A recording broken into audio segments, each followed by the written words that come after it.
جو چل رہا ہے تو آپ لوگوں کو کیا بتائیں گے کہ جی کیا وہ احتیاط کریں اور کیسے چلیں؟ دیکھیں اس موسم میں جو ہیٹ ویو چل رہی ہے اس کے اندر سب سے جو امپورٹنٹ چیز ہے وہ یہ ہے کہ آپ اس گرمی کے موسم میں گھر سے باہر نہ نکلیں، گھر پہ رہیں۔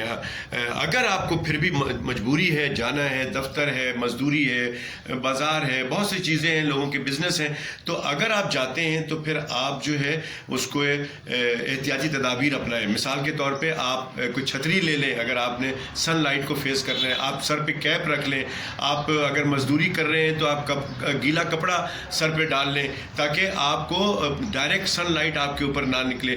آپ تھوڑا سا اگر پیدل سفر کر رہے ہیں اور گرمی ہے، سورج آپ کے اوپر ڈائریکٹ آپ کے اوپر آ رہا ہے تو آپ سایہ دیکھیں، تھوڑی دیر سائے میں رک جائیں، ٹھنڈا پانی منہ پہ ڈال لیں۔ تو یہ چیزیں کر رہے ہیں، پلس آپ پانی کا استعمال زیادہ سے زیادہ کریں، اور پانی کے ساتھ ساتھ یہ ہمارے جسم سے نمکیات بھی نکل جاتا ہے۔ ڈی ہائیڈریشن کی وجہ سے بہت سارے مسئلے مسائل آپ کے ہو سکتے ہیں جو کہ آپ کو جان لیوا ثابت ہو سکتا ہے۔ پھر جو سورج کی شعاعیں ڈائریکٹ آپ کے سر پہ جب لگتا ہے تو آپ کا ٹمپریچر جو ہے جسم کا وہ بڑھ سکتا ہے، دماغ کا ٹمپریچر بڑھ سکتا ہے، تو آپ کو ہیٹ اسٹروک ہو سکتا ہے جس کی وجہ سے موت واقع ہوتی ہے۔ تو میں سمجھتا ہوں کہ لوگوں کو اس موسم میں باہر نہیں جانا چاہیے، اور اگر باہر جانا ہے تو مکمل احتیاطی تدابیر اپنائیں اور جلد سے جلد اپنا کام ختم کر کے واپس آ جائیں۔ اگر کسی کو آپ دیکھتے ہیں کہ کوئی بے ہوش ہو گیا ہے تو اس کے منہ میں پانی نہ ڈالیں، بلکہ اس کے پیر پہ، اس کے سر پہ پانی ڈالیں، اور اگر جیسے ہی وہ ہوش میں آتا ہے اس کو فوری طور پہ اسپتال میں بھیج دیں۔ اس کو واپس